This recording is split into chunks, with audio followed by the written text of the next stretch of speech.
The contract was supposed to last exactly 1 year. No love, no promises, no complicated emotions, just 2 signatures on a piece of paper that would solve both of their problems. Emma stared at the document in disbelief. Across the table sat Alexander Carter, one of the youngest and wealthiest CEOs in the city. His expression was calm, almost unreadable, as if proposing a fake marriage was no different from signing another business deal. "I need a wife," Alexander said quietly. "Only on paper. My grandfather's final wish is to see me married before he hands over the family company." Emma frowned. "And why me?" "Because you need the money." The words stung because they were true. Emma's father was in the hospital, buried under medical bills they could never afford. She had worked 2 jobs for years, but it still wasn't enough. Alexander had already investigated her situation. He knew exactly how desperate she was. "You'll receive enough money to pay every hospital bill," he continued. "In return, you'll act as my wife for 12 months. After that, we walk away. No questions, no feelings." Emma hesitated. Everything about the offer felt wrong. Marriage was supposed to mean love, trust, and commitment, not a contract. Yet every image of her father's tired smile pushed her closer to saying yes. With trembling hands, she picked up the pen. "I'll do it." Alexander nodded once. "Welcome to the deal." A week later, they stood in a quiet courthouse. There were no flowers, no music, no family celebrating. Just 2 strangers exchanging vows they never intended to believe. Their new life began inside Alexander's enormous mansion. The rules were simple: separate bedrooms, no interference in each other's private lives.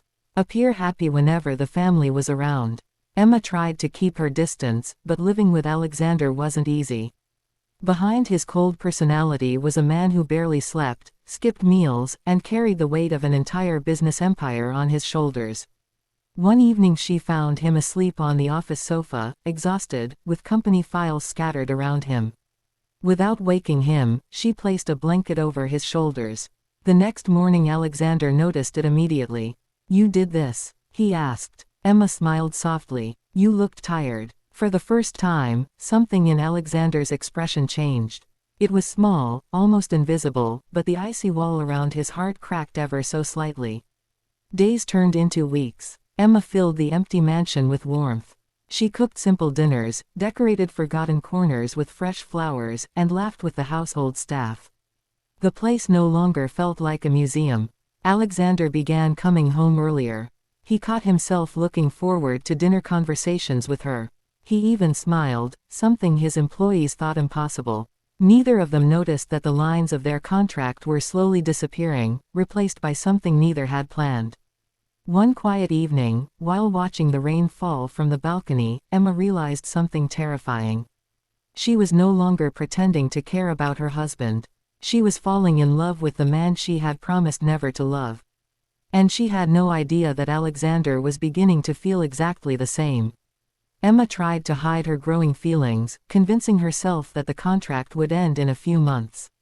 Every smile from Alexander made her heart race, but she reminded herself of the rules they had both agreed to. This marriage was only temporary. Alexander, however, found it harder each day to treat Emma like a stranger. She had brought warmth into his lonely mansion and peace into his chaotic life. For the first time in years, he looked forward to going home instead of staying late at the office. One weekend, Alexander's grandfather invited the entire family to his country estate for a celebration. It was the perfect opportunity to convince everyone that their marriage was real. The moment they arrived, Emma noticed a beautiful woman walking confidently toward Alexander. She was elegant, wealthy, and clearly knew him well. "Alexander," she smiled, hugging him. "I heard you got married without telling me." Emma felt her heart sink. "This is Victoria," Alexander explained. "We used to work together." Victoria's smile toward Emma looked friendly, but her eyes told a different story. Throughout the evening, Victoria stayed close to Alexander, laughing at his jokes and bringing up memories Emma knew nothing about. Every conversation made Emma feel like an outsider. Later that night, Emma quietly slipped onto the garden terrace. She stared at the stars, trying to stop the tears forming in her eyes. "You've been avoiding everyone." She turned to see Alexander standing beside her. I'm fine, she whispered. No, you're not. Emma forced a smile. Victoria seems important to you. Alexander looked surprised. She was part of my past, nothing more. Before Emma could answer, Victoria appeared behind them. Alexander, your grandfather wants to see you. He nodded and followed her inside, leaving Emma alone once again. Watching them walk away together broke something inside her. The next morning, Emma overheard two relatives talking. Victoria should have been his wife. This marriage won't last. That girl doesn't belong in this family. Their words echoed in Emma's mind all day.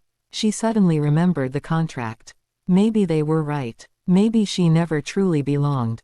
That evening, Emma quietly packed a small suitcase. She wasn't planning to leave forever, only for a few days to clear her thoughts. As she reached the front door, Alexander walked in. Where are you going? He asked. I just need some space. His expression changed instantly. Did someone say something to you? Emma lowered her eyes. This was always temporary, Alexander. I think I've forgotten that. For the first time since they met, Alexander looked genuinely afraid. He stepped closer. This house feels empty whenever you're not here. Emma looked up, shocked by his words. Neither of them noticed Victoria watching from the hallway. She smiled to herself, realizing that the fake marriage had become something far more dangerous. If Alexander truly loved Emma, her own plans to win him back would be ruined. Quietly, Victoria made a decision. If she couldn't have Alexander, she would make sure the contract destroyed the love growing between him and Emma. The days that followed were filled with silence. Emma decided to stay, but the distance between her and Alexander grew. They still smiled in front of the family, yet when they were alone, neither of them knew how to express what was truly in their hearts. Victoria watched everything carefully. She realized that the only thing keeping Emma and Alexander apart was the contract.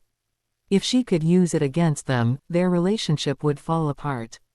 One afternoon, while Emma was visiting her father at the hospital, Victoria secretly entered Alexander's office. After searching through several drawers, she found the marriage contract. Smiling to herself, she took a photo of the first page and anonymously sent it to a popular entertainment news website. The next morning, the headline shocked the entire city. CEO Alexander Carter's marriage is nothing more than a business contract. Within hours, reporters surrounded Alexander's company, and television channels repeated the story. Social media exploded with criticism, accusing Alexander of lying to his family and the public. Emma saw the news while eating breakfast. The cup slipped from her hands and shattered on the floor. It's everywhere, she whispered. Alexander rushed into the room, his face filled with worry. I'm sorry, he said. I never wanted you to go through this. Before Emma could answer, his grandfather arrived unexpectedly. Holding the newspaper in his trembling hands, the old man's eyes were filled with disappointment. Tell me this isn't true. Neither of them spoke. The silence was enough. Heartbroken, his grandfather slowly walked away. Emma couldn't bear the pain in the old man's eyes. She blamed herself for everything. I should leave, she said quietly. This deal has already caused enough damage. She packed her suitcase and headed toward the front door. Just as she reached it, Alexander grabbed her hand. No. Tears filled Emma's eyes. Our contract is over. Alexander looked at her with complete honesty. You're right. He reached into his pocket and pulled out the original agreement. Without saying another word, he tore the contract into tiny pieces. The papers floated through the air like falling leaves.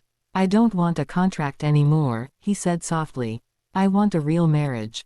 Emma stared at him, unable to believe what she was hearing. I fell in love with you long before I realized it, Alexander admitted. You changed my house into a home. You brought hope back into my life. If you leave now, I'll lose the best thing that has ever happened to me. Emma's tears finally overflowed. I love you too, she whispered. They embraced as the pieces of the contract scattered across the floor, symbolizing the end of a fake relationship and the beginning of a genuine one. A few days later, Alexander publicly confessed the truth about the contract and took full responsibility. His honesty surprised everyone, including his grandfather, who forgave the couple after seeing the love they shared.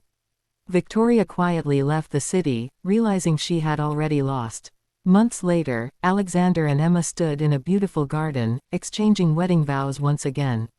This time there were flowers, music, family, and joyful tears, but most importantly, there was real love. What had begun as a simple business deal had become a lifelong promise, proving that sometimes the heart writes a better story than any contract ever could.